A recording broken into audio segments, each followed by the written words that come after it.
মই আজি বিকাশ অসমৰ ঘৰত আছোঁ। আজি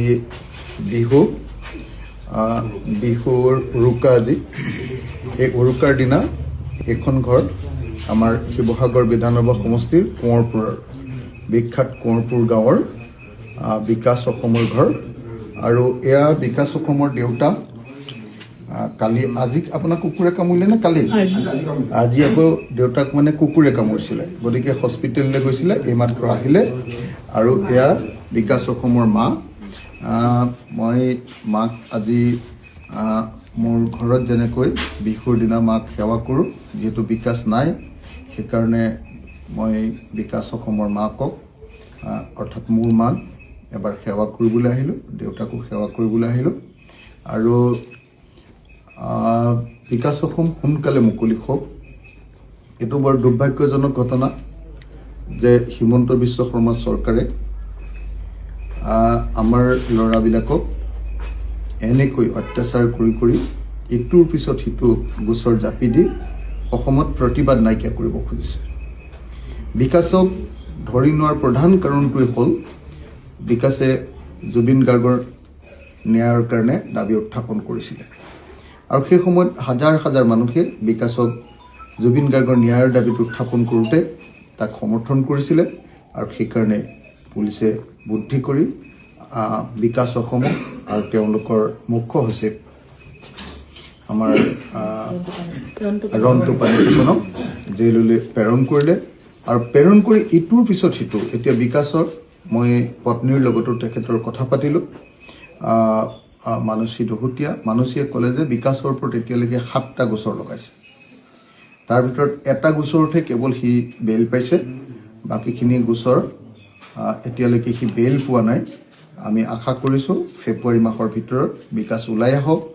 আৰু লগতে আমাৰ ৰন্তু পানী ফুকন, সিও মোৰ ভাই, গতিকে ৰন্তু পানী ফুকনকো আমি উলিয়াই আনিবলৈ চেষ্টা কৰিব লাগিব। আমি সকলোৱে মিলি সিহঁতক উলিয়াই আনিম। সিহঁতি দেশৰ কাৰণে, দহৰ কাৰণে, মানুহৰ কাৰণে, জুবিনদাৰ কাৰণে মাত মাতি এনেকৈ জেললৈ গৈছে। মই অতি সোনকালে বিকাশ অসমক জেলৰ পৰা উলিয়াই দিবলৈ অসমৰ মুখ্যমন্ত্ৰীৰ ওচৰত দাবী জনাইছোঁ, অসমৰ গৃহমন্ত্ৰীৰ ওচৰত দাবী জনাইছোঁ। আৰু আজি অসমীয়াৰ বিহুৰ দিনটোত, উৰুকাৰ দিনটোত, ভোগালীৰ উৰুকাৰ দিনটোত মই দুজন এগৰাকী পিতৃ আৰু এগৰাকী মাতৃ যাৰ সন্তানে এতিয়া জেলত আছে আৰু জুবিনদাৰ কাৰণে মাত মাতি জেলত আছে, সেই পৰিয়ালটিৰ পিতৃ মাতৃৰ ওচৰত আহি সেৱা লৈছোঁ, তেখেতসকলৰ লগত আছোঁ। আৰু আশা কৰোঁ যে অসমৰ সকলো মানুহে আমাৰ বিকাশ অসমৰ মুক্তিৰ কাৰণে আৰু ৰন্তু পানী ফুকনৰ মুক্তিৰ কাৰণে অতি সোনকালে জেলৰ পৰা ৰিলিজ কৰি দিবৰ কাৰণে আমি সকলোৱে দাবী জনাম। মই আকৌ এবাৰ অসমৰ মুখ্যমন্ত্ৰী তথা অসমৰ গৃহমন্ত্ৰী আৰু অসমৰ DGPক দাবী জনাইছোঁ যে আজি বিহুৰ দিনটোত দাবী জনাইছোঁ, আমি ৰাইজৰ দলৰ তৰফৰ পৰা আৰু শিৱসাগৰ সমষ্টিৰ বিধায়ক হিচাপে, যিহেতু মোৰ সমষ্টিৰ ভিতৰত এজন ল'ৰা কেনেকৈ জেললৈ ভৰোৱা হৈছে, গতিকে অতি সোনকালে তেওঁক জেলৰ পৰা মুক্ত কৰি দিবৰ কাৰণে মই দাবী জনাইছোঁ। আৰু আশা কৰিছোঁ ন্যায়ালয়ৰ পৰাও আমি অতি সোনকালে আমাৰ ভাইটোৰ কাৰণে বিকাশৰ কাৰণে আমি ন্যায় পাম। দেউতাৰ নামটো কি? ভদ্ৰেশ্বৰ বৰুৱা। আৰু মাৰ নামটো কি? লাৱণ্য বৰুৱা। ভদ্ৰেশ্বৰ বৰুৱা আৰু লাৱণ্য বৰুৱাৰ সন্তান আমাৰ বিকাশ বৰুৱা। বিকাশ অসম লিখে। সি সাহসেৰে সৈতে অসমৰ বিভিন্ন প্ৰশ্নবিলাক উত্থাপন কৰিছিলে। বিশেষকৈ বহিৰাজ্যৰ পৰা আহি অসমৰ থলুৱা মানুহৰ ওপৰত কৰা অত্যাচাৰৰ বিৰুদ্ধে সি মাত মাতে।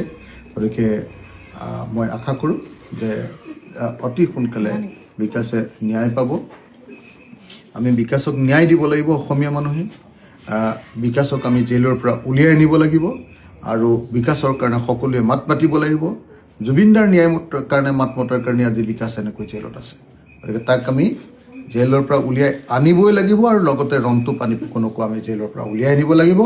মই অতি সোনকালে, যিমান সোনকালে পাৰোঁ আদালতৰ পৰা কেনেকৈ উলিয়াই আনিব পাৰি তাৰ কাৰণে আইনসংগত ব্যৱস্থাবিলাকো গ্ৰহণ কৰিবৰ কাৰণে চেষ্টা কৰিম। ঠিক আছে দেই এবাৰ দেউতাক মাক একেলগতে এটা